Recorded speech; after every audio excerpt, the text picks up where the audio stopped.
All right, what's up, folks? Welcome to Foreign and Domestic. It is good to be here. Good to see everyone out there in the side chat. Alan, get us started off right, sir.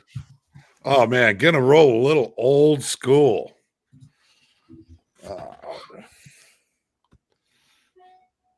I pledge allegiance to the flag of the United States of America and to the republic for which it stands, one nation, under God, indivisible, with liberty and justice for all. Very nice, very nice. I like the old school. All right, folks. So I'm not sure exactly where our special guest is. He may obviously be tied up. Obviously, he's an attorney, so he could be tied up in something. I haven't heard anything yet. He's also in Hawaii, so it could be a time difference thing. We'll see what happens. Maybe he'll show up. If not, we'll reach out to him and find out what happened. I'll let you guys know, and hopefully we can get him on again at some point. With that being said, we'll jump over. Jamie, what's going on, man? Oh man, a lot of work. Thanks for having me on. I appreciate it. I always look forward to hanging out with you guys on Sunday night, and so we'll make the best of what's going on, and let's have some fun. Absolutely. Christian, what's going on, man? Haven't seen you in a little bit. Yeah, not too much. I appreciate the invite tonight. Just been working, kind of neglecting my range time, so I'm hoping to get to the range this week. But yeah, just been working, and just a lot of stuff going on. Unfortunately, outside of the gun world, but I'm hoping to get back into it this week. Awesome, good deal, man. Chris, what's happening? Not much, man. Thanks for the invite. It's kind of nice to be back on. It's been a while. So, kind of been lazy this weekend. I did not go to the range for a change because I guess I'm a pussy. I didn't want to go out in the wind and the snow. So I've stayed in all weekend and just got stuff done around the house. So, but appreciate you inviting me on. Absolutely. New York Outcast, what's going on, man? Not a whole lot. Just, thanks for the invite, and say to anybody out there that may have wandered over due to my post, feel free to stick around. Apologize, the main guest didn't show up, but these guys aren't bad, so maybe give them a shot, and we'll see what happens. Other than that, just been a crazy day. Can't say a lazy Sunday. Been running around a lot, and it's dodging landmines. So thanks for having me. Absolutely. Daniel, what's going on, man? Well, let's see. Just been deep priming and cleaning brass. I cleaned up my reloading area. Scotsman, my reloading area is clean. So I thought you would appreciate that. Thanks for having me on. Glad to see the folks there at the side chat. And heck, we're going to have some good times tonight, no matter what. Good deal, man. And you actually have a clean reloading bench? What the hell? Yeah. I was down there cleaning for about 4 hours, vacuuming, sweeping, putting things where they go. Wow. Well, I mean, when the wife says, "Get out of my face," you at least have somewhere to go. Oh, it was so cold and crappy out. I had to do something. Can't lay in bed all weekend. Sounds like his wife was getting on his ass about it, and he probably didn't have a choice, or else he was going to sleep in there. I got called out on it. At a we played this game called the Newlyweds. We had a Valentine's Day dinner at church, and we played the Newlywed game. And one of the things, what is somebody really good at, and what is they really bad at? Yeah. So the next day, I was down there cleaning the whole thing up. Well, you took action on it, so that's good, man. I didn't think it was so bad. Scotsman gripes about it. So what? What, when the Well, ball when it's hard to scratched? find a seat, you know. There's 2 seats down there. You just got to knock the cobwebs off the one. So unfortunately, I've got the opposite problem. I get my office perfect, nice and clean, and then the lady starts dumping her crap in there. There's wrapping paper, like stuffed animals, all types of stuff. I don't even know what it is. Boxes of stuff. I'm like, hey, you know, so that's a newlywed game, huh? Mm-hmm. Maybe I should try that. Yeah, if you put something on any flat surface, that way they can't just start piling stuff up. That's of help.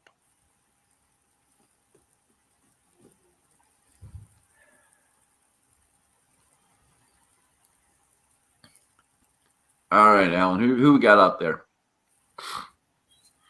Oh, we want to play that game too? Thought we were just going to play the newlywed game. Oh man, try and catch me off guard. That's just not working out all that well, because I can tell you right now that we've got Bald and Curious out there, Boomstick's Revenge, Edward Petty, Kyle, Rich White, Tactical Fud, Thoughts of an Old Soldier. Good to see you out there. Look like you've been out doing some range work. Warsaw out there. Yep. And of course, that YouTube auditor. Go eat a bowl of dicks.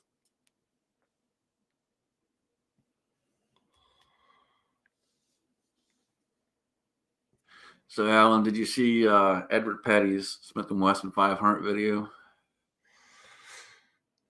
I actually, it just came across my feed like right before I was getting ready to come onto the show. Was the only time I've been able to even look at it.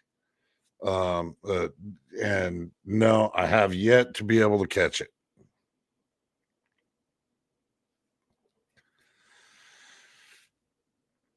I have yet to be able to catch it, but I'm looking forward.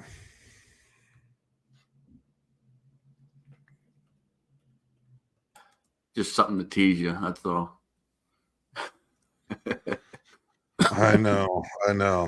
Everybody out here on YouTube's really good at spending my money. You got to be careful about that. And you might be hanging out with the wrong people, because I'd tell you to save your money usually. So you never know what's going to happen. Some of you guys get a little crazy out there. Every new gadget, you want it in every color.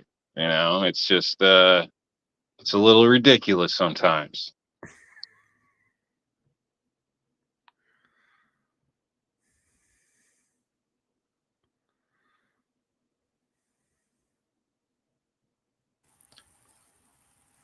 New York Outcast.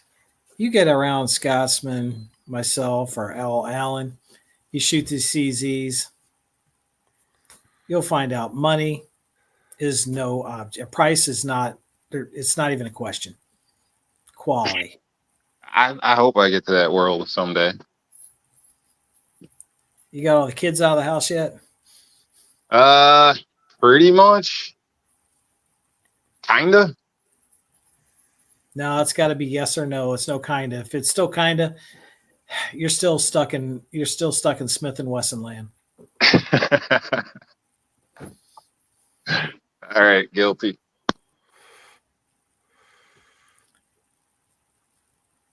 Although I will say, I love my Smith & Wessons.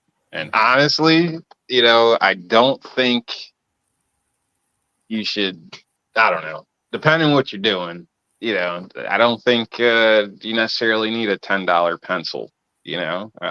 So you can get by with a lot of different things, especially as a EDC gun in a sense. You know, I'd hate to have something really nice get taken.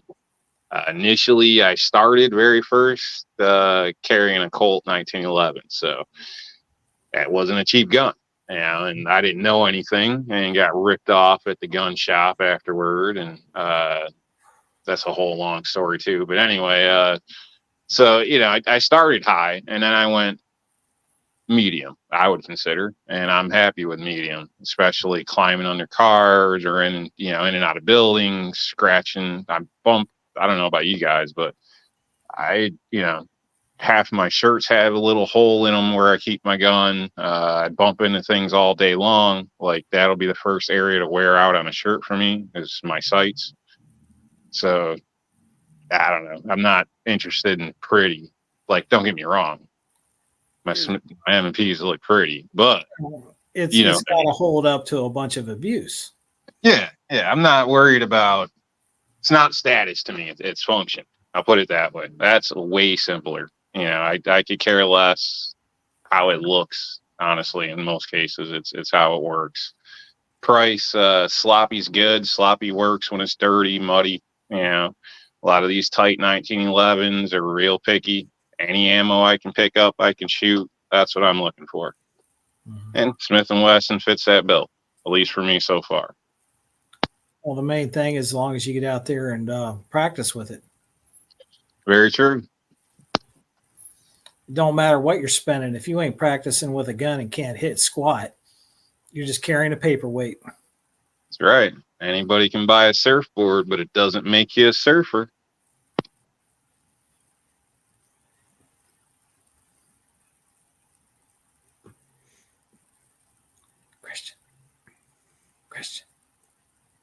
Christian. So, what do you carry? What's happening? What do you carry? What do I carry? Well, it depends on which day. most of the time, I'm carrying a P80 compact build I did a number of years ago. I got a Glock 19X I carry part of the time. I got a Car PM9. Those are the three main carry pieces. I got a SIG 365 XL Spectre comp that I'm kind of working on now that I'll maybe have in the rotation here before too long. But no CZ pistols though. I got a CZ Scorpion. I hope to get a Shadow at some point, or a Shadow 2. But unfortunately, it won't be for a carry. It would just be for for shooting and whatnot.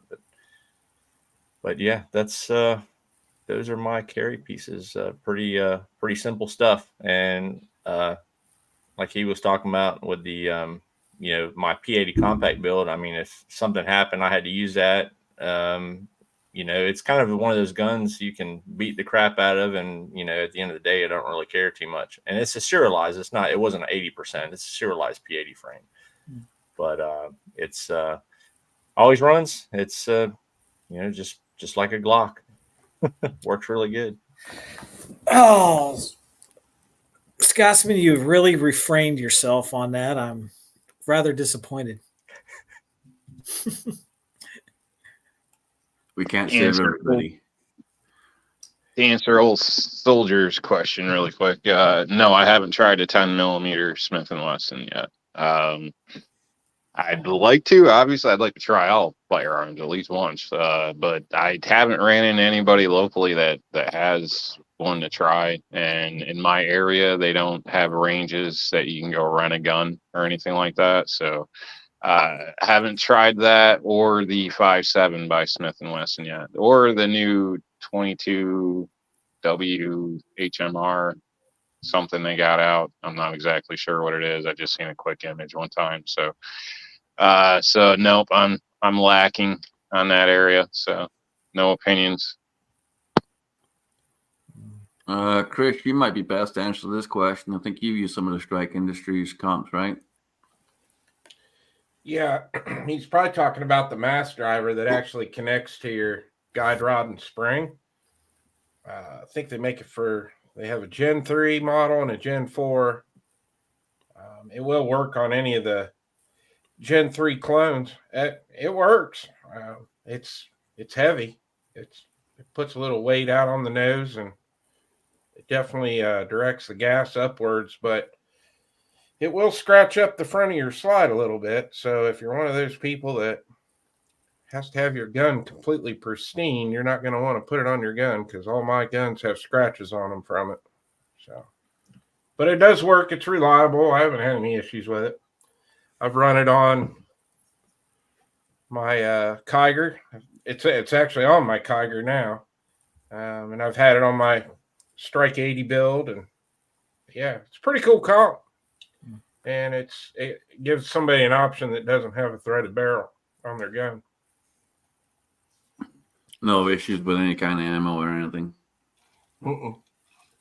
No, and Strike Industries actually sells a spring pack too. So like if you get it and your gun won't run with the spring that comes with it, they actually have an option to buy 3 other springs, and one of those will work. I think I dropped mine down. I think it was like a 15-pound spring that came with it, and then I dropped mine down to a 13 to work on my Kiger. So you carry a what? My carry? Yeah. I'm still carrying my 365 XL. Yeah. Especially now, I've got those Mag Guts magazine rebuild kits where you get the +2. And I haven't put the video out yet, but I'm pretty impressed with that. Turns your 12-round mags into 14-rounders for your flush fit, and your 15-round extended mags, it turns them into 17-rounders. And it doesn't add anything to the length of your magazines. It's pretty cool.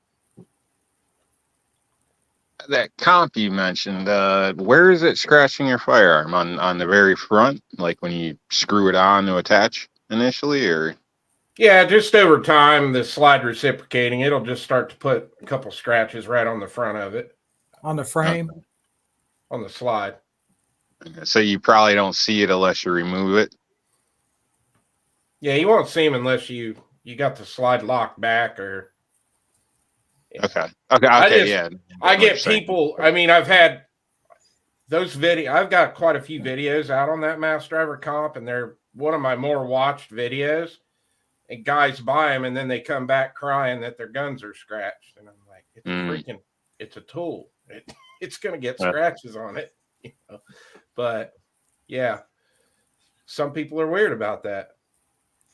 If you're neglectful and don't lubricate, clean your firearms, and scratched metal, you're going to oxidize and start rusting. So that'd be a problem too. So, because I know a lot of you guys, you say you clean your guns, but I don't believe you. I'll be the first to admit I don't clean mine.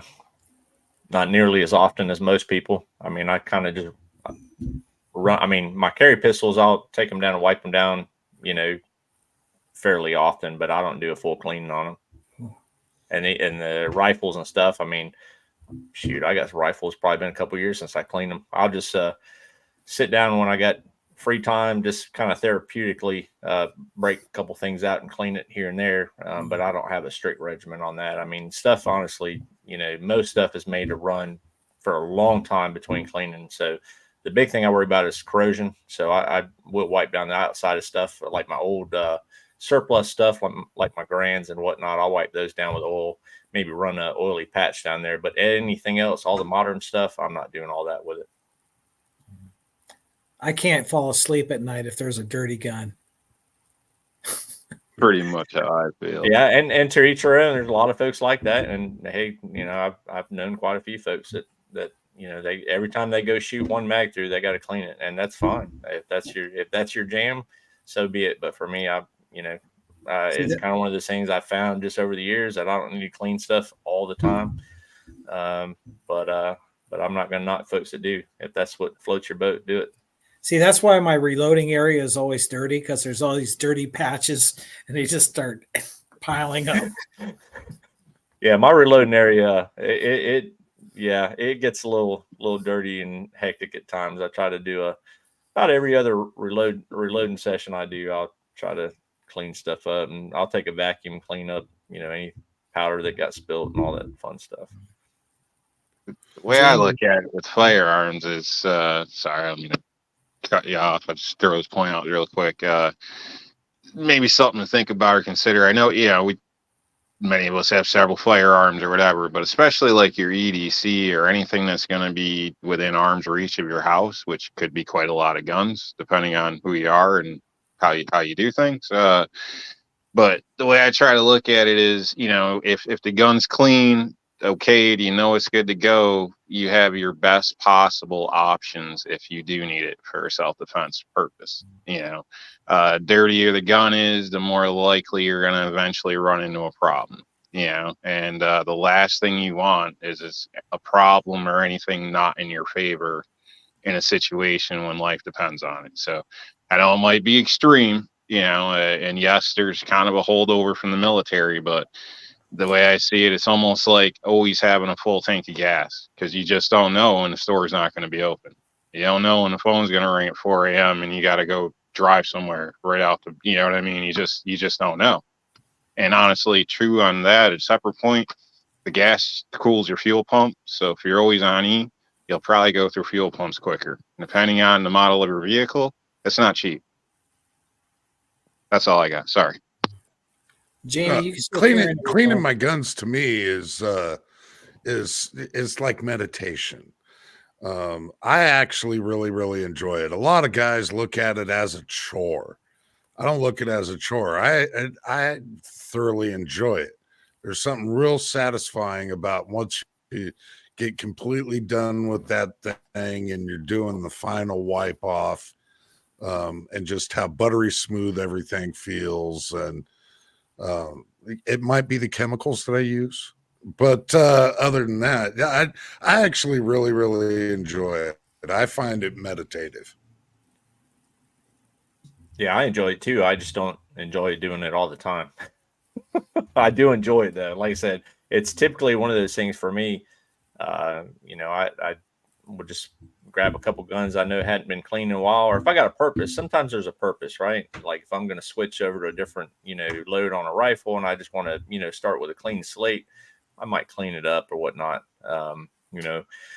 But I do enjoy it, but I don't do it all the time, and just kind of. But I do. New York Outcast, his thoughts. I understand that thought process also, making sure it's clean, ready to go at a moment's notice. I get that. Like I said, for my carry pistol though, I mean, just making sure it's wiped down and cleaned a little bit, but I don't do a thorough clean. I mean, when I clean that thing, typically it's just a quick wipe the lint off of it. If I've been carrying a lot, and just make sure the oil point's got a little bit of oil on there, and not too much, because that stuff attracts lint.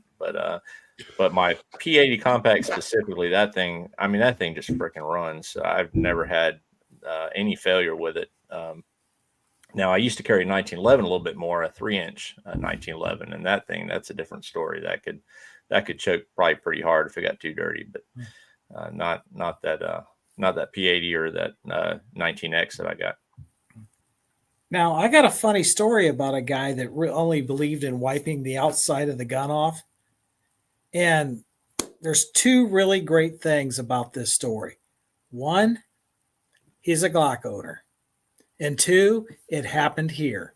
That's when we had 10 malfunctions on a Glock in 5 minutes between 3 shooters, and it's on video. Nice. Yeah, that's my key point on I don't believe you guys, because there's a lot of situations, I'm not naming names or pointing fingers, where people meet up and guns don't run, and then the next thing you know, people are cleaning them, and it's like kind of embarrassing, waste of your time. You think you would do that ahead of time? Yeah, it wouldn't happen if you just clean them regularly to begin with, but God forbid your life depended on it.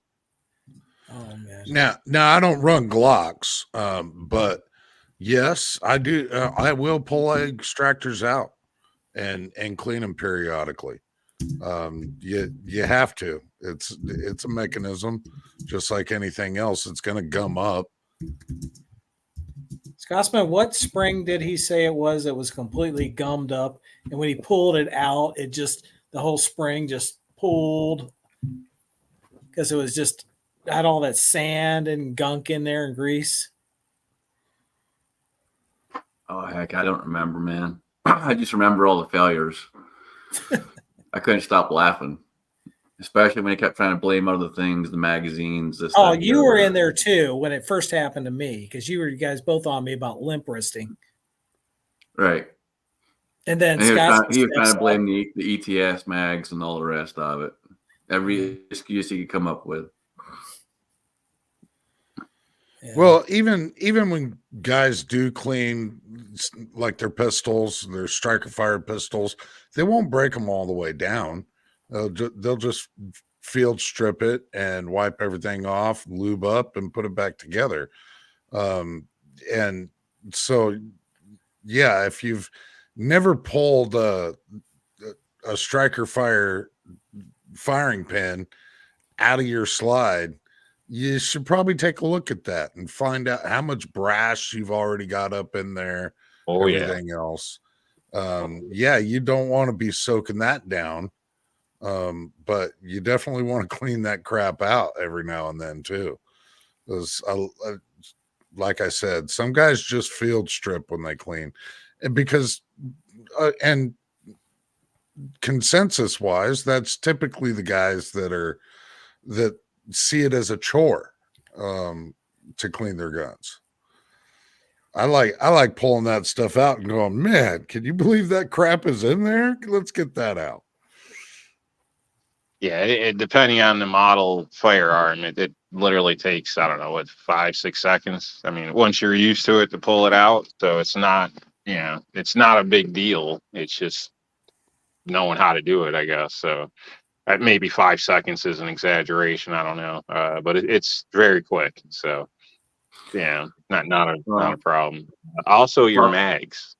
Clean your mags. Stuff like that. Extractor wise, if you have a Beretta 92 and any kind of whatsoever, you have to clean that out at some point in time.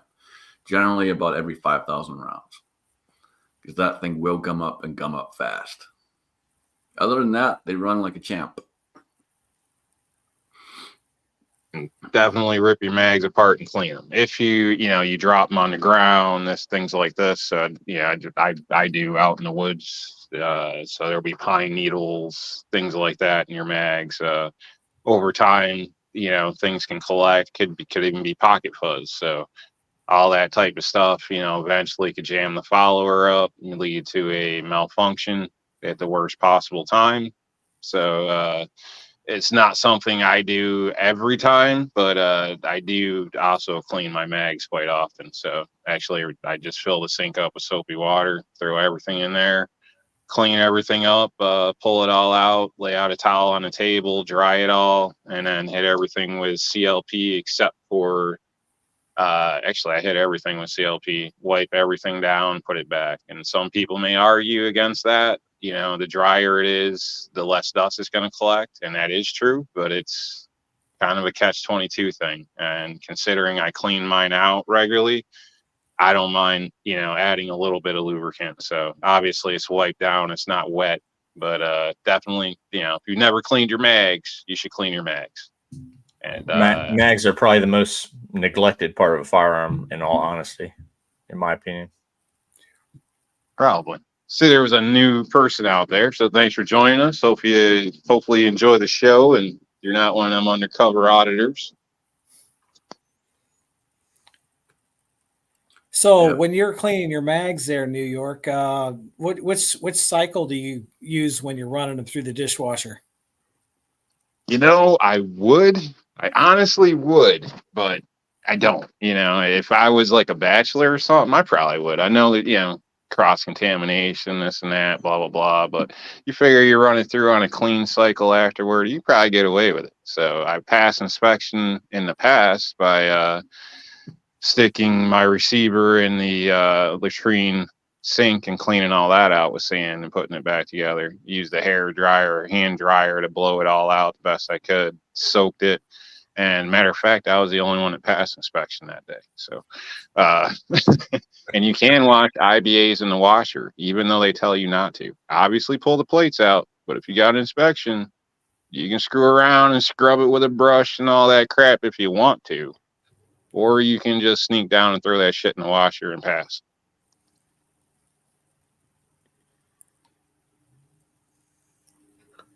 So is polymer dishwasher safe? No idea. I honestly wouldn't recommend doing it because your wife will probably kill you and you could get somebody sick. But if you're a bachelor on your own, go at your own risk. Personally, I cheat Dawn. My point is, will your Glock melt in the drying cycle? Oh, well, I don't have a Glock, but that's a good question. I don't know. I don't know the temperature of it. I would like to say no because I have faith in my MPs.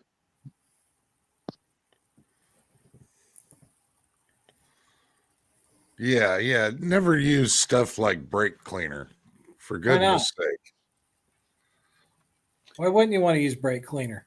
You use brake cleaner on your bullet molds, the casting molds. There's two types of brake cleaners out there too, and parts cleaners. So one will eat the crap out of any O-rings, and one doesn't. I always screw the name up, but look at the can. If you are doing it, even for auto work, like you don't want to spray your calipers down with your rubber boots with the wrong one because it's it's not immediate, but it does degrade all the rubber. So I just put the metal parts in a can or something and spray it with non-chlorinated when it's really bad, there you go. That's probably the stuff. and then just run some CLP through it after that. I just use CLP. So that's pretty much all I use, and a little bit of Hoppy's oil occasionally. I have others, but CLP seems to be the cheapest. It works. It worked in the military. I don't really see any reason to change. I don't see any reason to take more time for the same results either. So, I'm a CLP guy. If there's anyone out there that wants to send one to the channel for T&E to test this theory, myself and Danny would be more than happy to do so.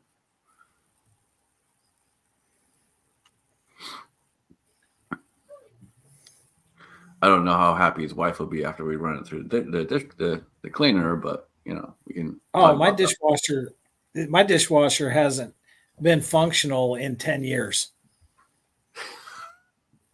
Yeah. It's the second after the third dishwasher I had to buy. I said, boom, that's it. No more.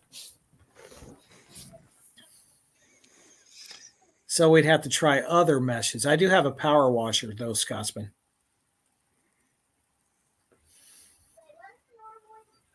So, Bama Dad, I love you, but you also know I'm not going to pass up an opportunity to bash on a Glock, and I don't know why. It's just something that's ingrained.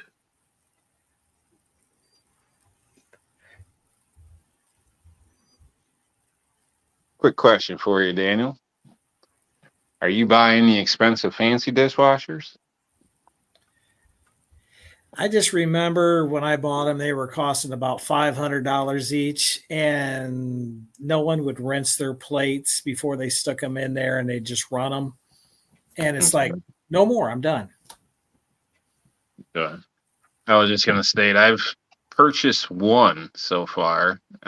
Personally, I've purchased, I don't know, probably 100 for customers or whatever. But the one I bought, I got it like at a discount place. And it's called Estate by Whirlpool. It's one of their knockoff things, and I'm not a fan of Whirlpool either, but there's a lot to do with that. But I can tell you this thing has been used daily, a few times a day for at least 17 years. So and it still runs like a champ, man. But it's one of the basic turn dial. There's no digital nothing. Simple as you can get, and it's still working. And I think I got this for like $200. Installed it myself. The last dishwasher I bought filed for alimony when I divorced her. I'm sitting there thinking it's about, why are wedding dresses white? Alan, you know the answer to that one, don't you? I do, if he doesn't.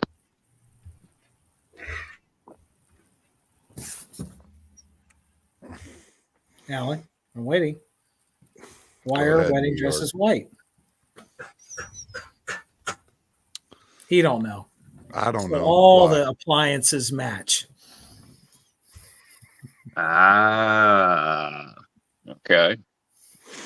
Thought you were gonna say it's a sign of purity. That's not the right word exact, but basically what I think it was. I think that's what they refer to, which I find ironic because nowadays finding a pure bride is almost impossible.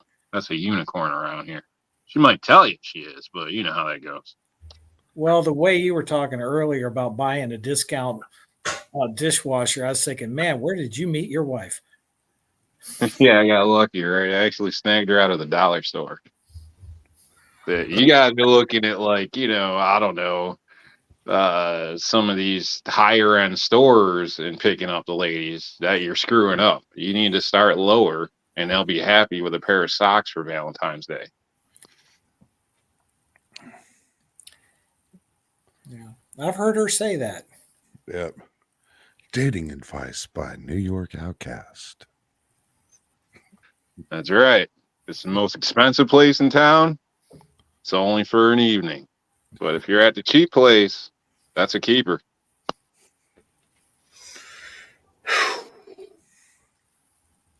What is the world coming to? Today's Foreign and Domestic not brought to you by Blue Pens. Yes, Blue Pens. They're different than black.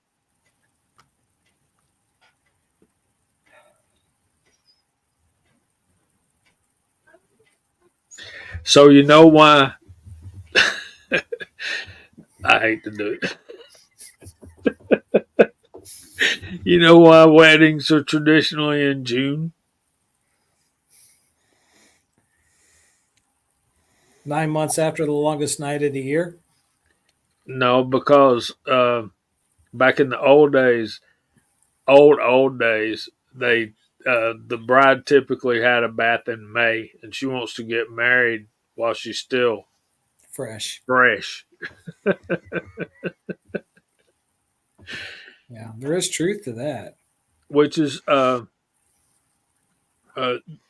same concept comes with the term. Y'all have heard the saying, "Throw the baby out with the bathwater."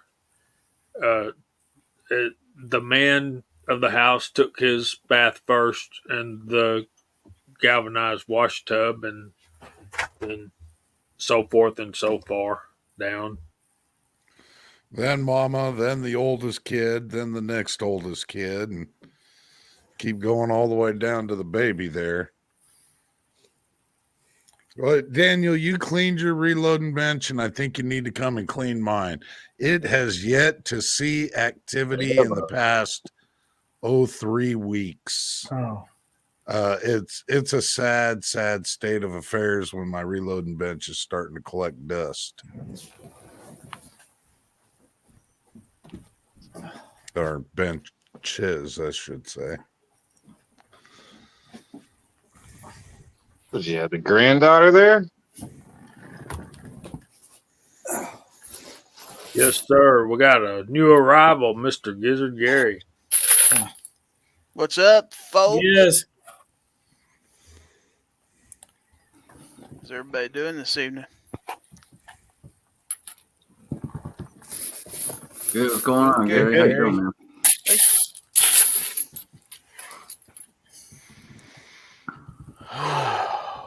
That's all the 9mm I cleaned. Gizzard, what have you been doing Today or in general? in general? Just trying to stay out of trouble mainly. Oh, married too, huh? No. No, I gave that up years ago.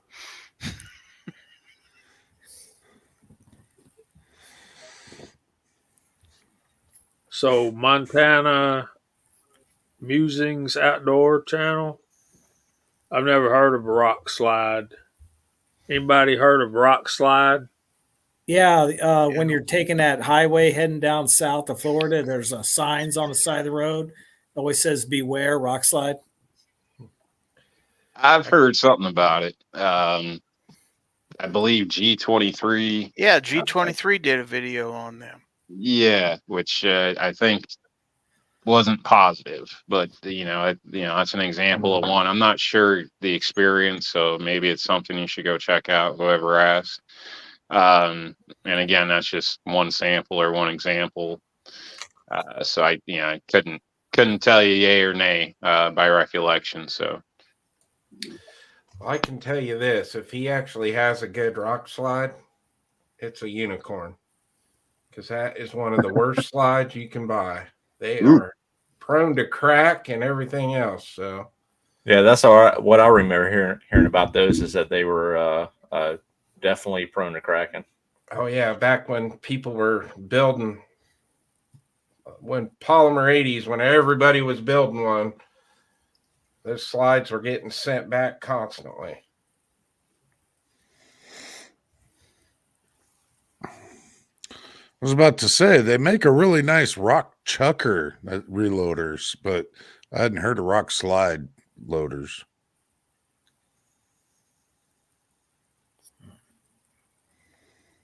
So what's put the dust on your reloading bench, man? What's going on there?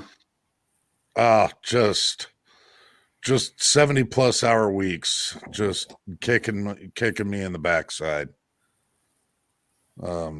Just been insanity for a few weeks, porting over a new ERP system to the company. So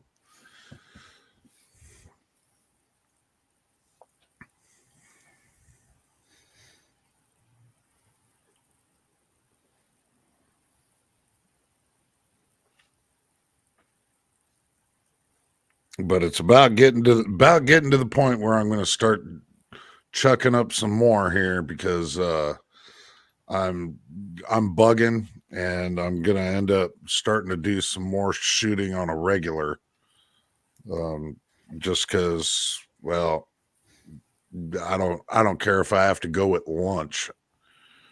Not that I take lunches, but I'll head over to the state range during lunch and run 8 or 10 mags.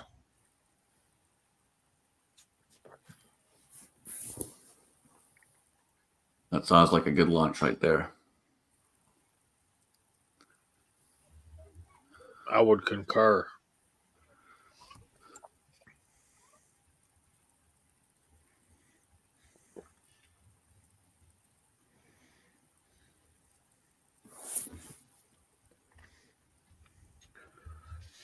So I'm one of the few gun guys at my work, and we're not allowed to carry at work and all this. And it's even been said that we shouldn't have a firearm in our car. And I'm like, Yeah, they need to get the laws down there the way that we have them here in Ohio, where the faculty and stuff in the schools go through, get qualified, and carry. well, as long as Atlanta Public Schools is leading the way on things like that, that ain't gonna happen. You start getting out and away from these urban areas, and you'll see a lot more. Oh, So just something. Sorry, go ahead. go ahead. I was just gonna say something to consider. There's several workplaces that are like that. If you do any kind of work for anybody that contracts with the government, you can lose your job, or possibly even look at charges for having a 6-pack of beer in the back of your car that's visible. So, a lot of times you do have to be careful. And what some people have been known to do is just park their vehicles off company lots. And it's a little extra walk depending on where you're working, what you're doing. But then, you don't have to worry about a can of worms. Because in some places they do drive around peeking windows and look for reasons to screw with people, which I personally don't like. I don't think it should be a thing. But that is the case. So definitely pay attention whether you're getting a new apartment or getting a new job. To pay attention to the details, because some of that little stuff can get you jammed up, and especially if there's any kind of federal property involved. So obviously pay attention, but parking in an outside lot could be a compromise to your situation. Legally here, I'm sorry. Legally here, you're your vehicle is an extension of your domicile, and you are allowed to protect yourself, your life, your family, and your property. But when you get on school property, that's a different story. Well, and that's a gray, undefined thing here in Iowa, I believe, as well. Somebody may know better than I, and if you do, tell me. Because we have the same thing here in Iowa. The inside of my vehicle is considered my domicile, and I am allowed to have whatever I want to have inside my domicile. Therefore, if my vehicle just happens to be on school grounds, it's still within my domicile. Unless it's in a gun-free zone, which a lot of states are changing. Yeah, and I believe that's one of the things that they're really pushing through a lot of the states, is that it doesn't matter as long as you're in a gun-free zone. Like literally, if I drive by a school on my way to work, I'm not going into the school parking lot, anything like that. If my route on my way to work just has me drive through a gun-free zone, then I'm committing a crime. Well, that's true in my state also. Unless you possess a CCL, then it's not a crime. Explain that to me.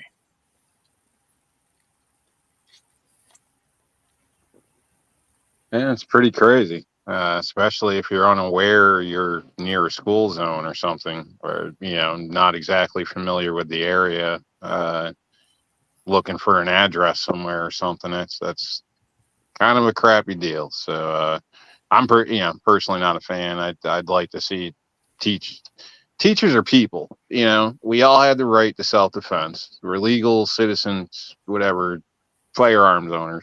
I don't understand the difference between a kid going through Walmart with their family, a kid going to the park with their family, a kid going down some trail, whatever, any other thing with their family, and a school. Personally, I think if you're a legal citizen and a teacher wants to carry a gun, they should be allowed to carry a gun. Is the school going to jump in there and defend them if need be? No. We all know this type of stuff. So how are they putting your personal person at risk? They're I don't like that. Now, I understand that's why you're supposed to pay attention to details. You sign into things, whatever. You might sign a contract with employment or a lease or something. So, look at details. But as a general whole, I don't understand why it seems like, especially look at female teachers working late, coming out. I mean, you're telling me none of them have been attacked in the parking lot? I mean, they don't have the right to defend themselves? I don't understand why your rights stop at that door. I just don't get it. There's literally no difference. I mean, except for these are legal armed people versus half the people running around that are illegally armed. So I don't understand it. Well, that's why they got the training course for the teachers in Ohio, and they do it. And anybody on the faculty does it, they can carry in the school. And how many, knock on wood, how many school shootings have we had in Ohio? But even that, if they're a legal owner, I don't see why there should be a special class. You did what was required by the state to carry in front of the state's children, everybody around you, down your block, down your neighborhood. So why is there a difference at that workplace? I don't understand personally. To me, it's extra on top of extra. You know what I mean? I look at it this way. Out there are some people that should never handle a firearm because they're total freaking idiots. There's people that don't need to be driving cars too, Daniel. Yeah, and if they're still on the road, training or certifications, that's great. You went and did it once, but that doesn't mean you're going to react properly, guaranteed, just because you took a class once, twice a year. That's just that doesn't guarantee anything. It could be an insurance thing there. It looks good through the schools, but You want to vet. even in a bad situation, you may not react the same way you did last time. There's psyche stuff to that. I don't know how to really put it, but there's no guarantees. Here's I have that's happened within the last 2 months here.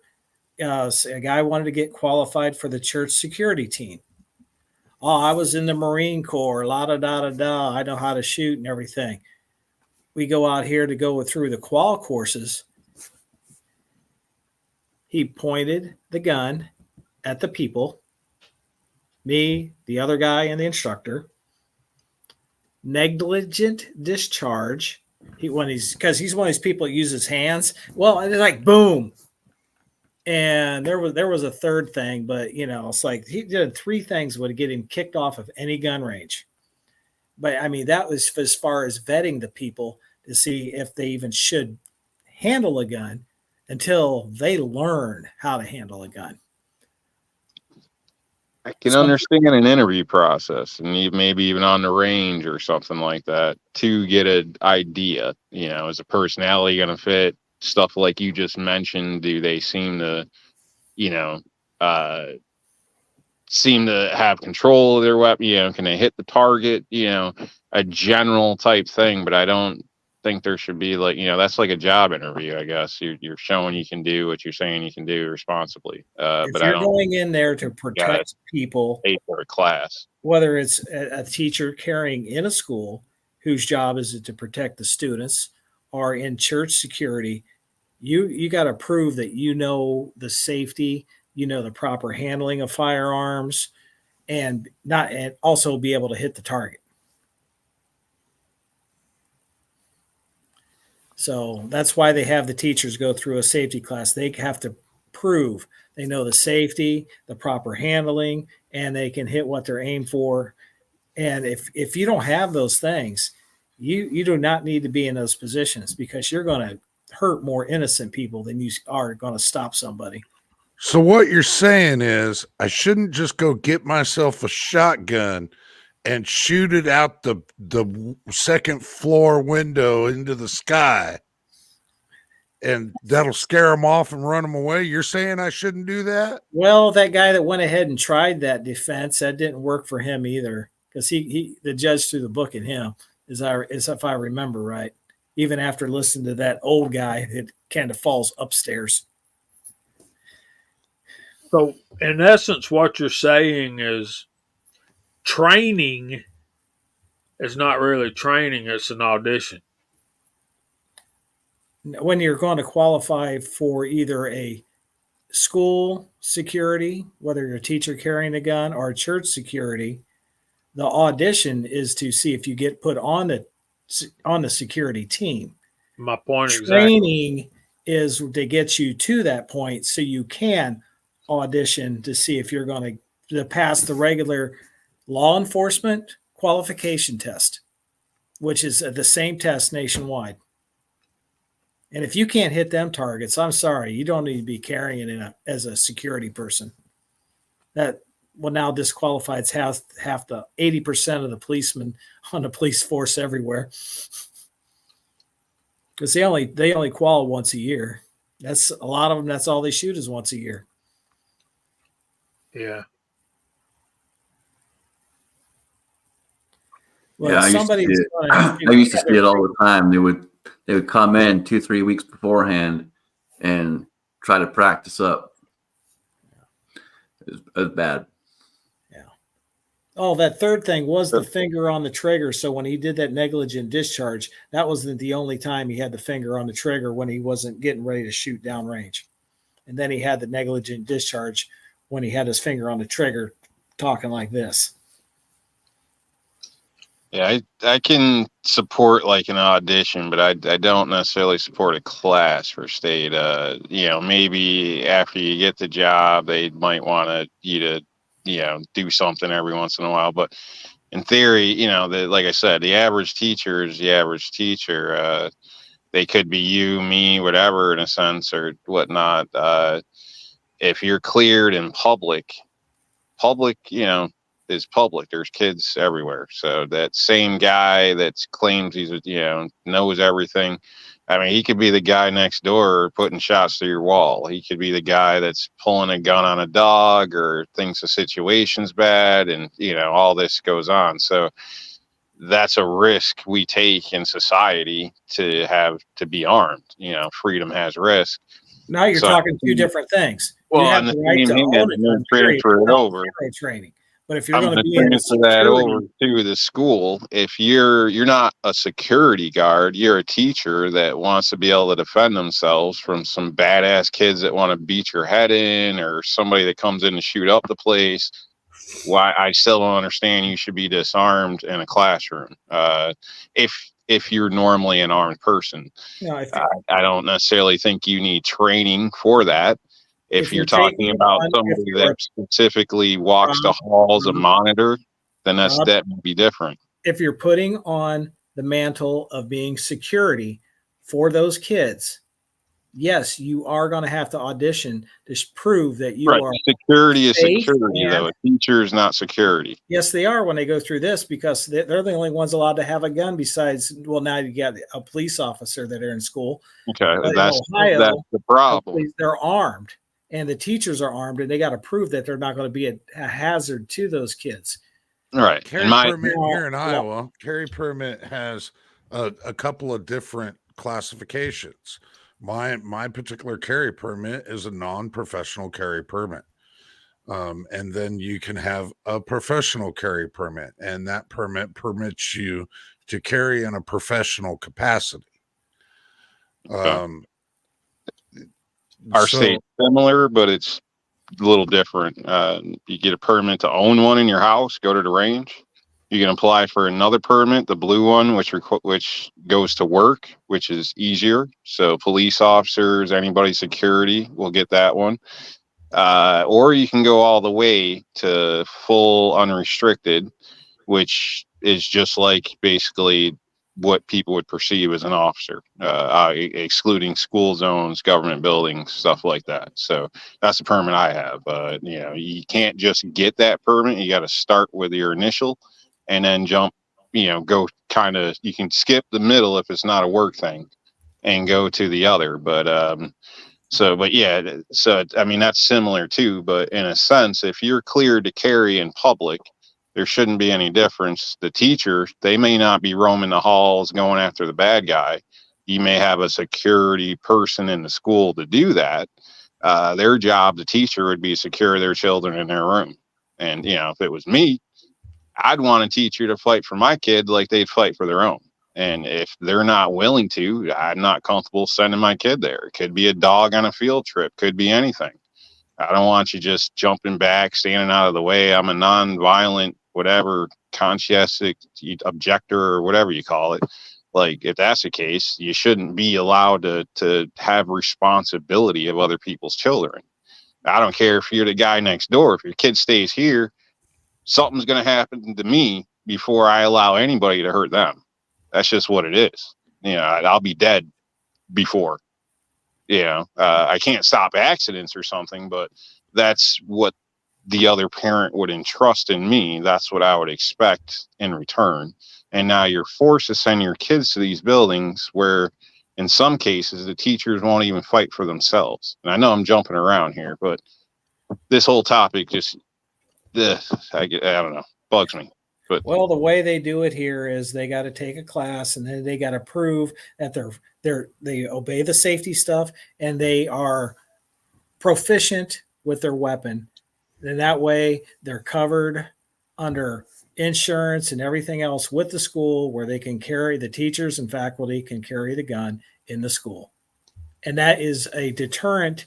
Just having that law here in Ohio that allows the teachers and faculty to carry has made zero mass school shootings, because where do they go? They want to go to an easy target where no one is carrying. And church security, we got to requal once a year, but we also have to show training every quarter, where that's the minimum. You go out there, train 4 times a year and qualify once, but in the summer months we'll go out there and do the quals every month. Just getting together. Do these teachers have to take a class like a armed driver would, or something similar to that? Somebody. It's just like their old NRA course, and I'm sure there's Scotsman if I'm wrong on some of this, but it's also to cover whatever some legalities that they got to cover as far as being in school with the gun. Okay, I've been to plenty of gun-free zones. Nobody's given me a gun. I'm very disappointed. Well, they're all Berettas. Do you want a Beretta? Because that's the pictures. I mean, that's all they give away at those gun-free zones. Those are the only free guns. Yeah, as long as you're carrying anything that ain't a Beretta 92, you're golden, man. I mean, that's what the silhouette is, with the circle and the slash through it. So, yeah, my HR manager thought that was pretty funny when I told her that. Sometimes they have Glock. I've seen that locally. It's usually, like you said, a Beretta or Glock. So, and yeah, I'm not carrying either of those. what is that? A brick with a straight up and down pistol grip on it? Pretty much, yeah. I also find it funny because when you look at the, gosh, I can't think of the word now. When you look at some of the statistics, there's a high portion of the population that can't even read, believe it or not, to this day. So when you consider that too, it's, they're kind of, we have all this where you can't presume my sex, but you're going to presume I can read. I think that's kind of ironic too. I'll tell y'all something, since you brought that up. I've worked at a school system for 32 years, and when I first came to work there, we had guys working in maintenance that were craftsmen. I mean, true. I mean, they run copper pipe and make that stuff. I mean, plumbers, painters, those type guys, carpenters. They would go get their paychecks at the first of the month, and they would give them their check and make them sign for it, and they would literally draw an X, put their mark on it, because they could not read and write, working for a school system. And that, my friends, is a travesty of justice. I agree. When you don't care enough about your people to teach them the basic fundamentals of life, I mean. Oh, yeah, I definitely agree. And you're in the business of educating people. Yeah.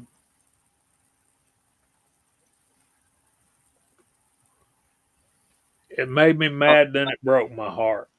I think some states you don't need to, and you can still graduate now. You can graduate without being able to read and write properly. So I'm not sure what state that is, but I recall hearing something about that a while ago, which is honestly pretty sad. So it's they're lowering the bar.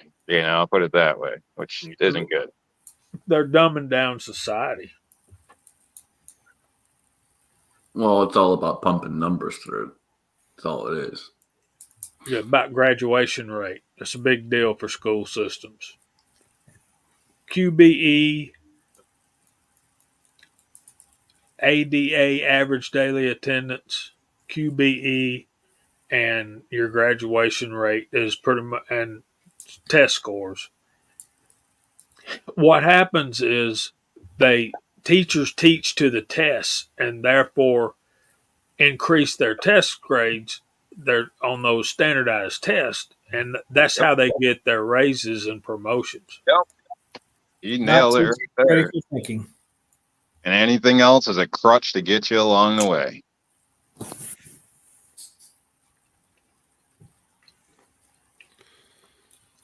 When I was driving long haul, we would take guys straight out of truck school, The first question I'd ask them is, "Oh, they taught you how to drive a truck?" And they say, "Yep." I said, "Nope, they taught you how to pass a test. I'm going to teach you how to drive a truck." Right. I have a good friend who's he does maintenance for a concrete company, and he keeps concrete trucks on the road and keeps everything working on those. Before he will allow his HR manager, Alan, to hire a particular driver, he takes them on a road test.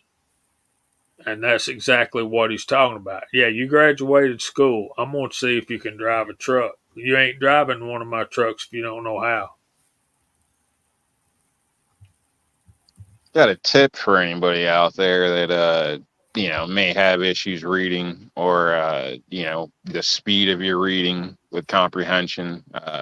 Something that worked for me, because I'll be honest, a personal thing. I struggled a little bit through school with reading. It took longer than it should have for me to be at the level I was supposed to be at.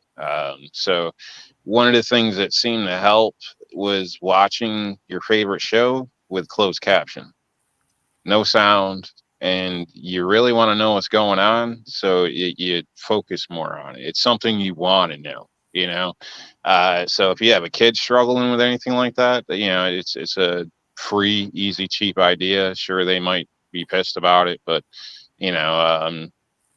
the captions tell you music playing, this or that, everything in the background. I'm sure we've all seen it. Little helpful tip, even if you just want to improve the speed of your reading, it could still be helpful. So just something to consider there. And maybe it could help somebody. That same thing works really, really well for understanding other languages as well. Even if you're reading in your native language, you start comprehending the foreign language a lot easier that way.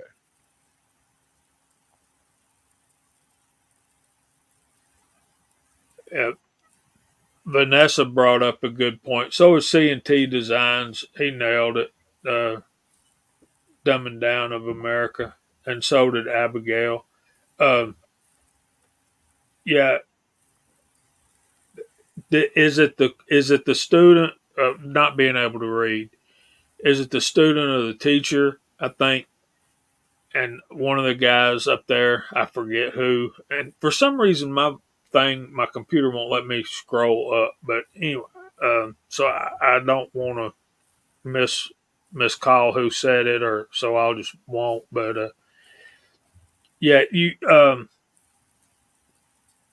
it's is it there? A lot of guys, if you got through the third grade, you were lucky, is what the guy said, and I understand that. See, I was in my 20s, late 20s, and they were in their 60s. They were getting ready to retire. And I guess they kind of figured, well, at this point in life, why do I need to read or write or whatever? I've gotten by without it this far. But yeah, man, it breaks my heart when I see people that can't read and write. And I don't care how old. And you said it yourself, man. They teach to the test now. So when you teach to the test, you're really not teaching anything. Heaven forbid we teach people how to think for themselves, and that's what Abigail and C&T were saying. They don't want people to be able to think for themselves anymore. The best teachers I had and stuff, when you get in class debates and stuff, that was all about critical thinking. Yeah. Yeah, I don't think they do that much anymore. And MCK nailed it too. He said, those are the guys that when I want something done, those are the first ones I'm going to get. These guys that may not have much book learning, but you give them some tools and you want something done, those are the guys that have trained themselves to do anything and everything. What's the saying? We've done so much with so little for so long, we're now qualified to do anything with nothing.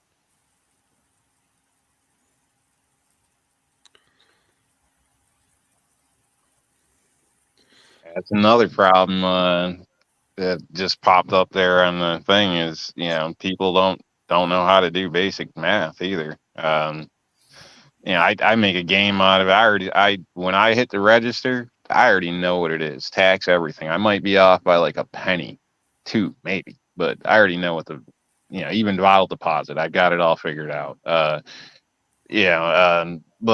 it's the machine messes up, something goes off, like they got no clue. No clue. I've been at festivals with what I believe to be teenage daughters helping their mom sell me a cup of coffee, and the daughters have no idea how to do change at 15, 14, 15, 16. I've seen grown adults do the same thing. I got to tell them how much change I'm supposed to get, and then they're worried I'm trying to stiff them. And it's kind of a weird thing. I think, it is sad because, I mean, when you think about budgeting, paying your bills, all this type of stuff, I mean, the basics with math, I mean, especially, addition, subtraction, that's something that, people should really work on. So I'm sorry, but that's just pretty bad. And then for parents to just act like it's okay. Oh, we just use phones, calculate. I mean, it's not right. I think you're limiting your child's ability. Same thing, like if you let the reading go, there's many situations that can be as embarrassing as hell, can keep you out of jobs, all types of different things if you don't get it handled at a younger age. So, and math is in our life every day. Like, whether it's just something at the store, we may not think about it. And a lot of people don't, especially using cards nowadays. And usually they end up in trouble if they don't think about it. But, needless to say, it's people, that's very basic stuff that we should all know. We should be able to do a simple problem without our phone, without a calculator. Yeah, C&T brought it up, man. Measurements on a tape measure, man. I tell you, I get somebody build, just building pallets. It's not like we're working hard algorithms or anything. Building pallets. What length is that? Oh, it's 38 and 3 lines. What?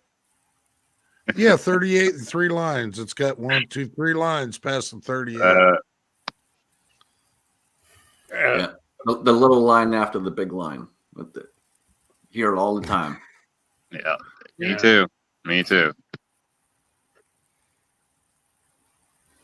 Yeah, that's a problem. And I'd recommend going to get one of them cheap Chinese tape measures and figure it out. That some of them will mark everything, which, they're cheap Chinese tape measures. Half the time, they're not 100% accurate, but as far as a learning diagram, it could be helpful. Or, print something out online and go through it. But again, that's something that is fairly basic. And if you're in any kind of construction or carpentry, shame on you, man. That's all I got to say. Shame on you. Chris, obviously Christian just got out of school here not too long ago, right? So any kind of stories from him about stuff like this, learning and issues? Well, he's a senior this year, so we got him at a trade school. He's in the welding program. That was the best thing we ever did, getting him out of the public school and getting him over to that trade school. So, his grades got better. He's the same way I was when I was in high school. I can't just sit still and read out of a book all day and learn anything. In fact, I went to the same school he went to, that he's at now.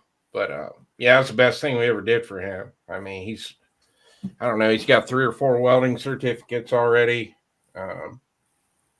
So he'll be in good shape when he graduates. He'll be able to get a good paying job or whatever he decides to do. But I think trade schools are amazing. I wish we had more of them. This day and age, kids don't have to go to college anymore to make killer money. The trades are a dying thing. So if these kids want to learn how to do it, they can make tremendous money. I mean, plumbing, HVAC, electrical work, welding. That certificate there, you might want to have him go look at go working up on the Alaska pipeline. Yeah. They work for a couple months on and they're off a couple months. There's a lot of guys right here in my area that work up on the pipeline up there, and they're big time, high 6 digits. Yeah. I mean, you can see the decline in the trades. Just call somebody and ask them, my toilet's plugged up, or I got a receptacle out. I need a new. I mean, you can't get somebody same day anymore. There's not enough people in the trades out there anymore. Well, and you got Waller out here talking about technical drawings and stuff. Same thing at work with me, man. We got technical drawings and trying to show the one kid how to read the technical drawing. I tried to explain him the easiest way is think of it like a clock, and his face was just like, what? We talked about it a little bit earlier, but they don't understand the hands of the clock. The drawings that we have, our presses are all round, so you got to figure like a clock is the easiest way, because once you get up underneath there, it's a whole different ball game of how it looks. I'd like to see all parents encourage their children to learn a trade. Whether it may not be their main thing, but I think everybody should have a backup, because things happen in life. People get injured. Sometimes things don't work out. I don't care if you're a football player, if you're a dentist, whatever it is, you should have a backup just in case. And the trade will earn you money. And besides earning you money, it'll save you a crap load of money. So, think of what you spend for that plumber. Sorry, Chris, but, think of what you spend for that furnace guy to come over and just push the, breaker on your automatic damper. Just to get the guy over there, you're paying him $100. Just to show up at least. For pushing a button. Some of this stuff is very basic. I mean, the money you can save, that's, to me, I see that as earning. It's how much would you have spent to have all this done? That's in your pocket now. I mean, it's something to consider. It's a backup's a great idea in my opinion, because worst come to worst, you can't get that job you trained for, went to college for, or probably in debt for at the moment. But if you do have some type of trade job, you can still pay your bills until the job you want pops up. I think Scotsman should start a school, how to not be a pussy. And be an instructor. So all those parents out there that have kids that are just wusses and can't do anything, send them to Scotsman. He'll straighten them up. Yeah, I can teach them how to put a thermocouple in their furnace so their kids don't freeze to death while you're waiting on the HVAC guy to get there. Yep. And you know what? Don't buy one when you go get it. Get two, because it usually blows in the middle of the night, or it's on a weekend or some crap like that. And it'll literally take you 15 minutes. You know what the heck you're doing to change it.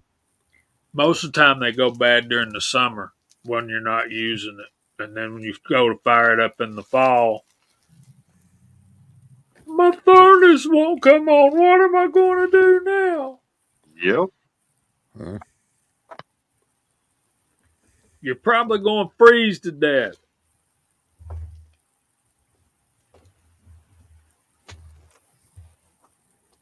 Yeah, little things like that. Plus, the ladies like it when you can figure it out yourself and don't have to call another man to do stuff. So it's, something to keep in mind. Hold on now. Don't get expectations too high, man. Well, if she don't find you attractive, at least she'll find you handy. Hey, that's why you have that job, to make money. So if there's something that you can't fix yourself, you got the cash right there to have somebody come over, fix it, doing non-government work. And you usually get it done cheaper that way.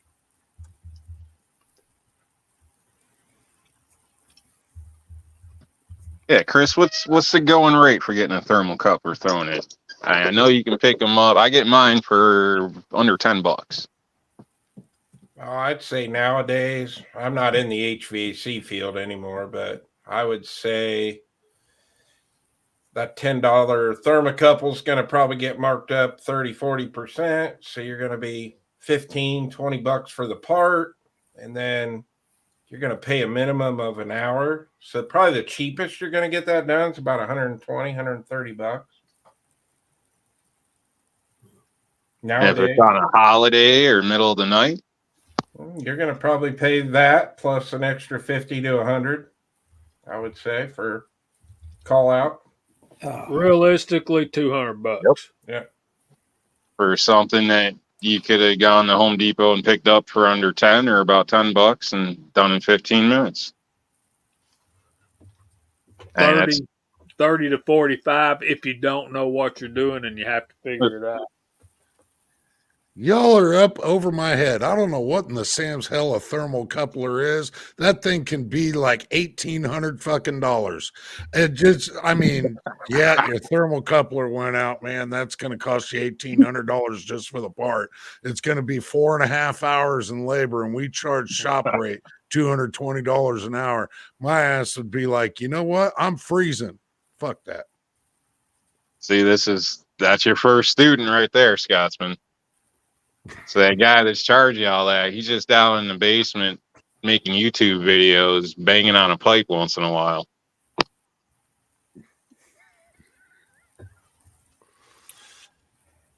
I just do this. I get on the phone. Hey, Chris, want to come on down here shooting? Yeah, hey, I'm going to supply all the 9mm. Just bring a thermocoupler, will you? All right. See you then. Bye. That's funny. It happens. Well, and just think about, cars too. A lot of us work in our own cars. None of these kids today have any idea how to change a freaking tire or anything whatsoever. I had to help the Amazon dude change a tire not too long ago. He was broke down on the side of my street down the road there, and I saw him, and he was struggling. That guy couldn't figure it out. I walked down there with a cordless impact wrench and helped him out, but it was kind of comical seeing that guy kind of struggle down there. It was, he was not having a good day, and younger feller, and just didn't know what he was on the phone with a lady on the other end at Amazon, and she was giving him a hard time, and it was funny. Yeah, that blinker fluid's a classic, Scotsman. That's Dude, I hate to say it, but I've literally talked to a few people before, some of the younger ones, and brought up blinker fluid, and they literally believe it. It's insane. Oh, one that I pulled on a guy just last week was piston return springs.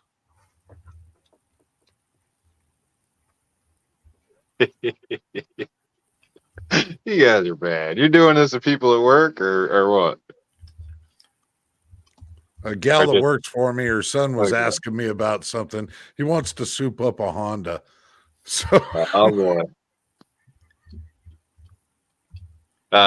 You know what model? Actually, it doesn't even really matter. That's a whole nother conversation, because you could always go for the Frankenstein motor. Yeah, you take the bottom end out of a CRV and the top end out of a Integra, and basically it's pretty much the biggest build you can do, unless something's changed now. So you get your high revs and torque. So it's a little bit to it, but those Hondas you can mix and match kind of, and come up with ones that'll tear up a Lamborghini. yeah, but when they call you because they need help assembling the engine stand, yeah, it's not a good sign. Not a good sign. Not at all, especially if you're getting anything serious. Yeah, if you can't put the engine stand together, There you go, right there. that's it. I saw that in a local gas station when I was getting my battery replaced about a month ago. Oh my goodness. And I asked the guy about it. He says, "Yeah, we get a lot of questions about that." He said, "You'd be surprised how many people offer to buy that. I think it's for sale." There's another classic for you. In the carpentry shop, they send kids to the maintenance tool, and they want to send them down to get a 2x4 stretcher. Yeah, I've heard that one too.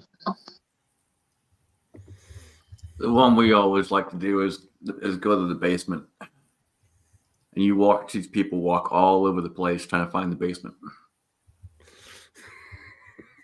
The building's on a slab.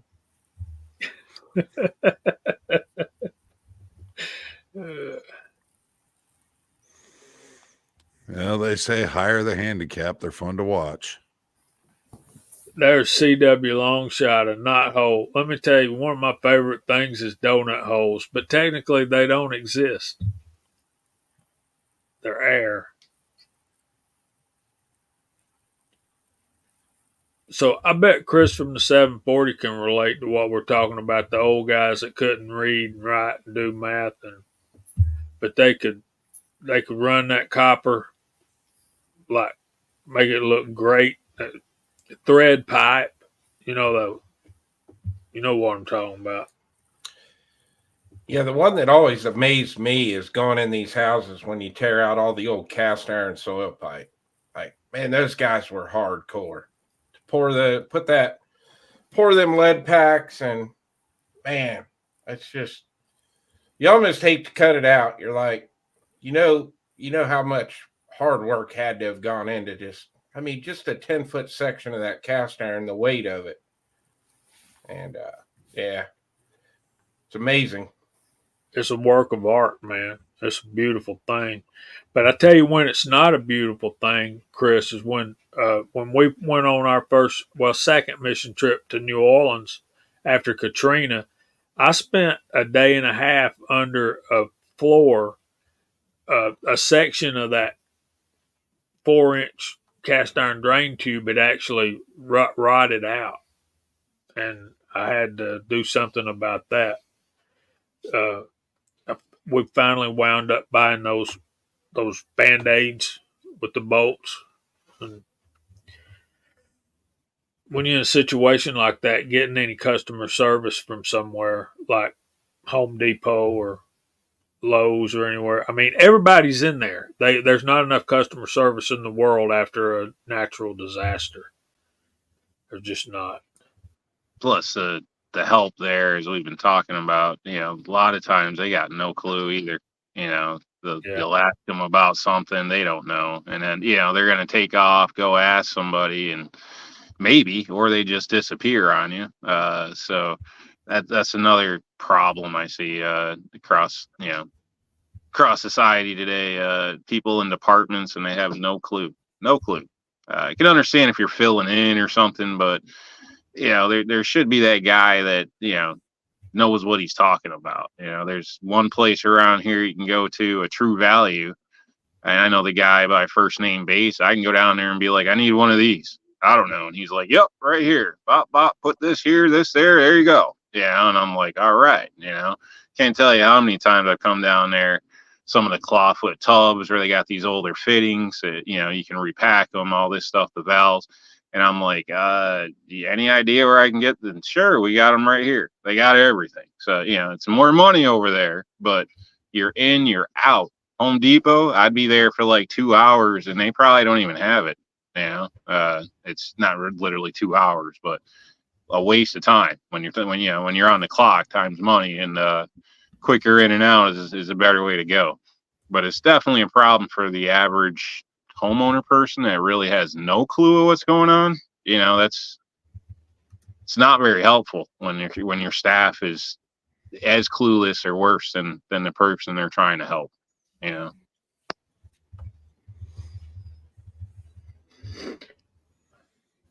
That's a good one, Bernie. DOT ask him what he's hauling. He tells him glider fuel. Think about it. You'll get it later. Yeah, I used to tell them sailboat fuel.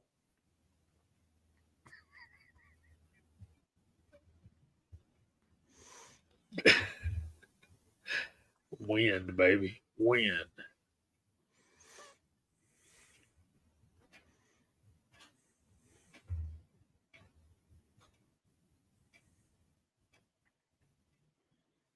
So, Scotsman, you have any word from the guest? Nothing yet. No. I double Nothing check yet. again. Haven't seen anything, so I'll reach out and find out what happened, and I'll let you guys know. Hopefully, you can, show up in the future here. So, like I said, I had a list of questions for the guy. So, now I feel foolish for doing homework for nothing. You see this? Yeah. Yeah, I'm gonna send and you a bill. I sent him a bunch of questions to start off with, and then obviously I was hoping for a lot of questions from the side chat. So, Well, yeah, I don't especially know. considering that would be a service that you might actually be able to utilize. Right. Yeah. In my state, yeah. I got a whole nother round of questions on that now. So definitely. Yeah. So I'll reach out and find out what happened. Like you said earlier, maybe he got called up. He's an attorney, so it's very possible things happen. So we'll find out what happened, and I'll get back and let you guys know, and hopefully we can have him on here soon.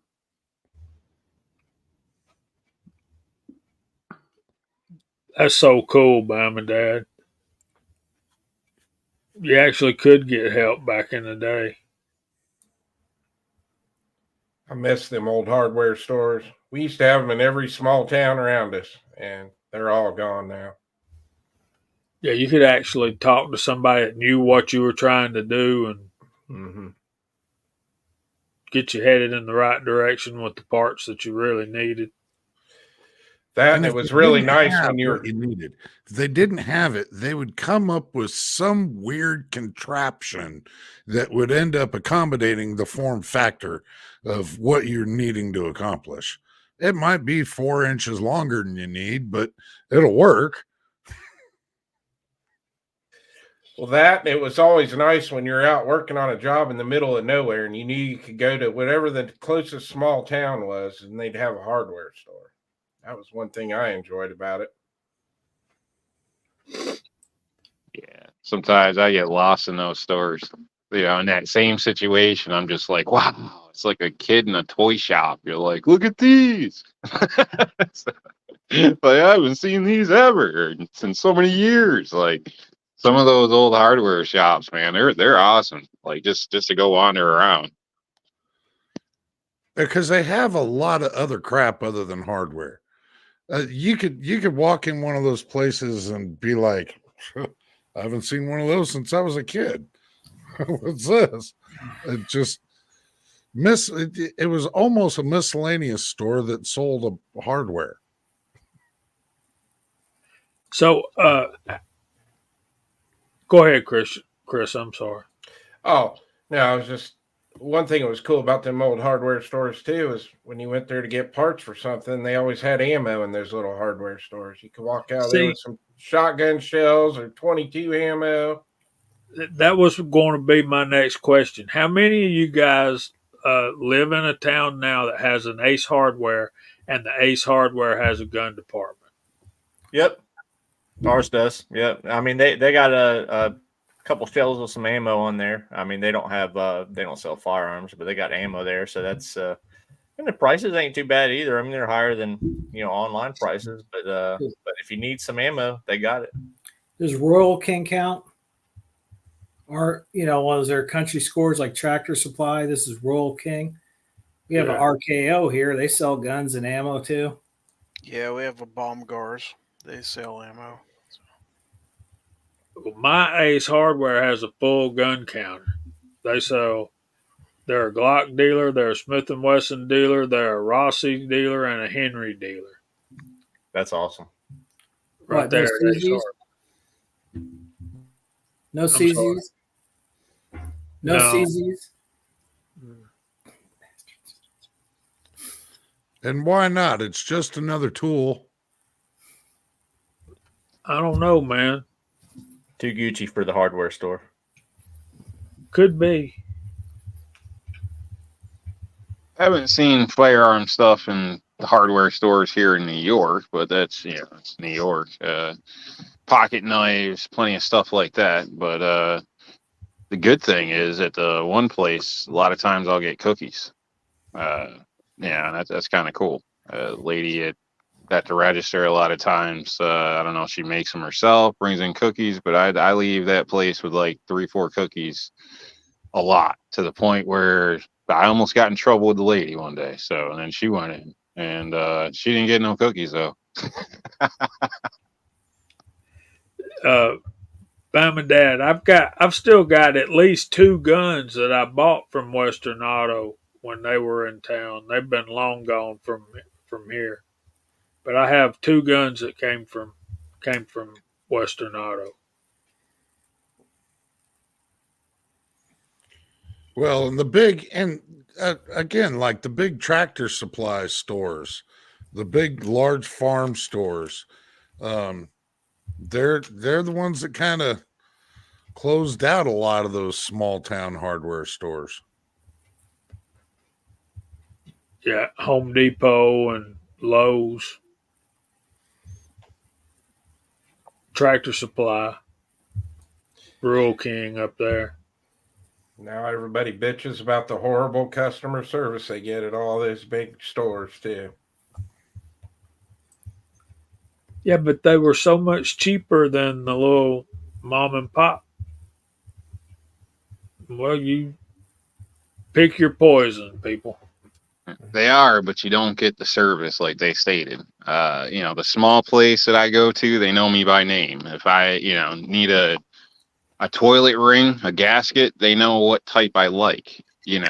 So they're not grabbing this or grabbing that. They get me the one I want because they know me, and that's makes things quicker too. And depending on, if you're doing it for employment or what, time is money, so the quicker you're in there, if you pay $2 more, are you literally losing money or, versus what your time is worth? In some cases, it's better. I mean, you're on large orders. I go to the big box, all that stuff, but any, smaller plumbing, all that stuff, I don't even think of them. Don't even consider it. I really enjoy it, and it makes me feel good when you walk into a store and they know you by name. Or, it's like, because every gun shop I go into around here, they said, hey, there's easy money again. Aha. Okay, dad joke. I gotta run, guys. I apologize, but I gotta take off for a minute. So I just want to say thanks for the invite and everything. I'll catch up with you guys later. Hey, I'd like to tell you thanks for wearing pants. Oh, no problem. No problem. Currently, I even added a shirt, so because I got to run out. But yeah, no problem, man. Did it for you. To you, Rob. All right. Yeah, I appreciate you Guys, showing have up. a great talk to you. All Hey, right. man. Bye, Rob.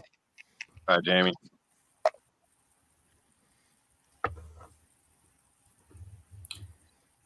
So, Gizzard, you're alone in the basement now. I got to move up. Are you saying I'm a bottom dweller or Well, now, hey, bottom feeder? I was able to move up a little bit, so you're the bottom feeder now. Fair enough. Oh, looky there. Scotsman? Looky there. Was that Alan that did that? My hands were nowhere near it. I didn't have nothing to do with it. I was waiting how long it was going to take for Alan or Scotsman to move him back to the basement. Yeah. I was just trying to get him to talk.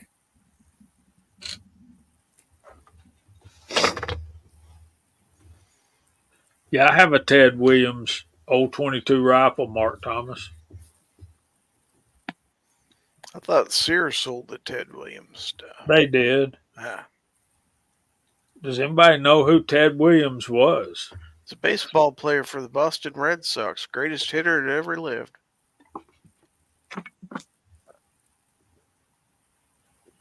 And what makes him the greatest hitter that ever lived?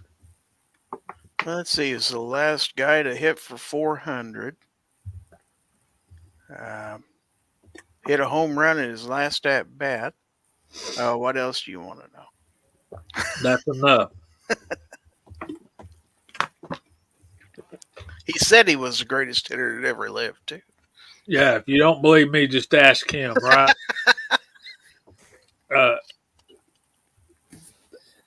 One of my favorite comedians, he's dead now, but he used to say,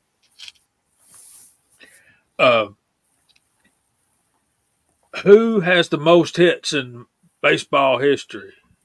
Well, kid, we can't tell you.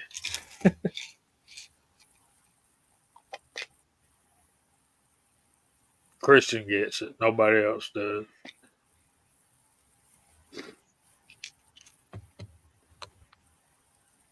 Pete Rose got banned, y'all. We can't talk about it.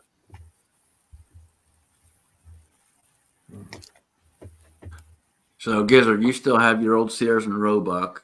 Yep. Anyone else have anything? One of the first ones they bought. I still have my first 22 rifle. I did a video on it.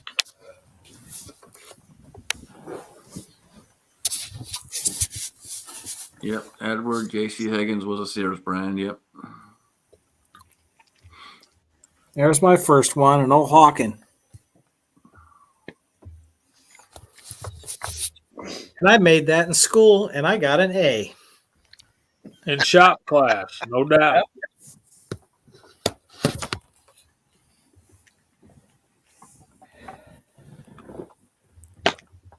Got my first deer with it, too. That's right, Duffer. He was in the military during World War II.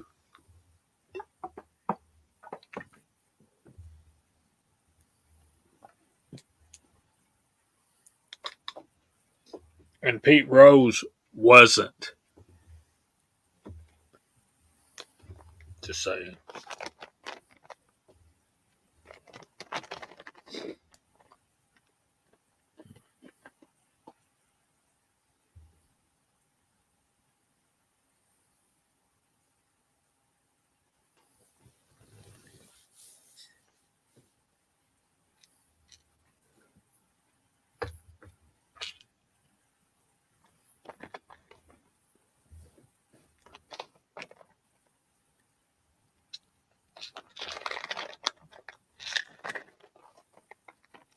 Yeah, there was a ton of companies that sold under other companies' names.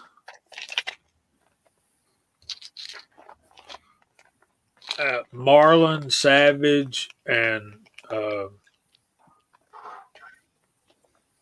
some Winchesters, but Stevens. Those were very prominent.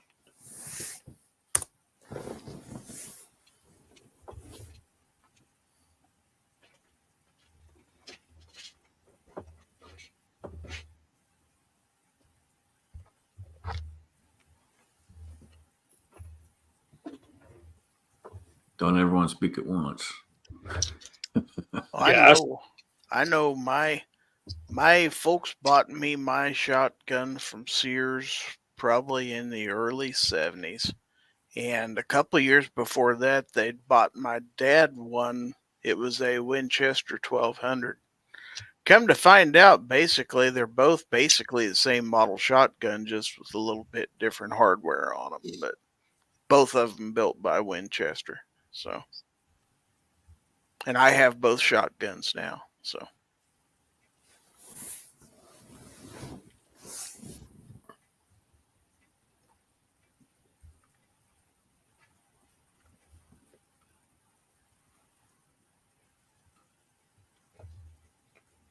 Yeah, my first was a semi-auto Springfield 22 long rifle mag-fed, and I don't know if that's similar to another make or model, but it was my granddad's, and he gave it to me when I was, I don't know, I was probably 5 or 6 years old, I guess, when he gave it to me.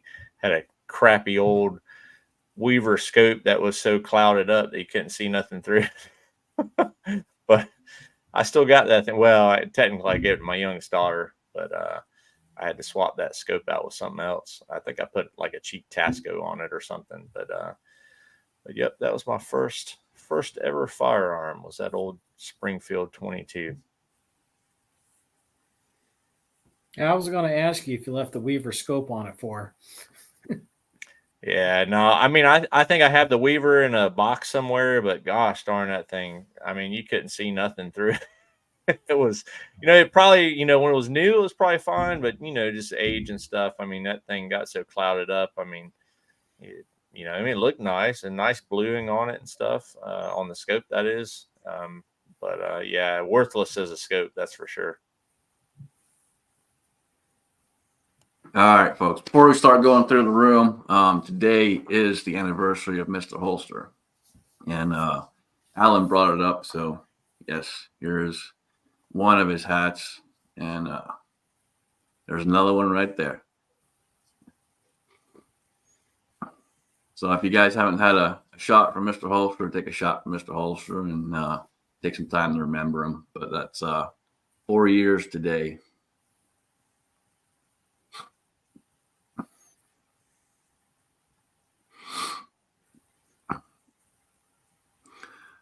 And we'll start going through the room. Gary, what you got, man?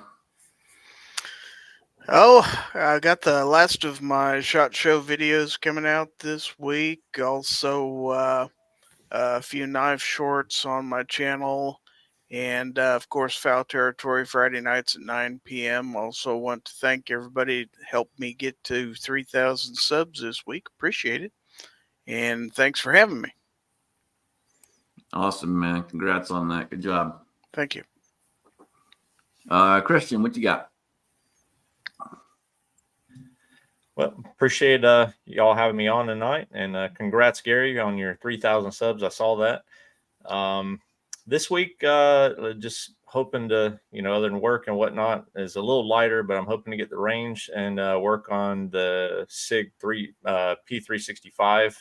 Trying to go to 1,000 rounds with no cleaning or nothing, just trying to beat the heck out of it and put it through its paces with a bunch of rounds. And then my wife, unfortunately, she's having hip surgery on Friday. She's going to be on crutches for 6 to 8 weeks and out of commission for a few months. And we're kind of preparing for that. That's going to be pretty rough on her and rough on the household and whatnot. So I don't know, probably going to put a dent in my video stuff, but it is what it is. Got to take care of the family and do what we got to do. So, but again, much appreciated having me on here tonight. Had a good time hanging out with everybody and folks over there on the side chat as well.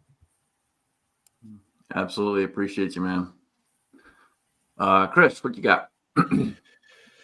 Well, thanks for the invite. I had a great time. And Gary, congratulations, man. That was awesome watching you hit that last night on Hillbilly Show. So pretty cool. I got a couple videos coming out this week, and we'll be doing the live chat Thursday night at 8 Eastern, and got the Rogue Banshee coming on. So I'm excited to hang out with Jason for a little while. He's a good friend, and haven't had him on the chat for quite a while. So looking forward to Thursday night, and thanks to everybody out in the side chat. Had a good time. Thanks, Gossman. Awesome. Appreciate you, man. Daniel, what you got? Well, Daniel in the basement. I just noticed that, Scotsman. Nice. Well, I just got a whole bunch of brass I'm going to be priming up and getting loaded up, getting stocked up. Got a couple of things coming up here in a month or so, and I'm going to need lots of bullets for. And I'm just trying to get through this cold, crappy weather, and my old aching bones be aching. Other than that, thanks for having me on, and nice talking to you guys and seeing the folks in the side chat. Awesome. Appreciate you, man. Yeah, this weather sucks. But yeah. Could be worse. We've seen a lot worse. So, Jamie, what you got, brother?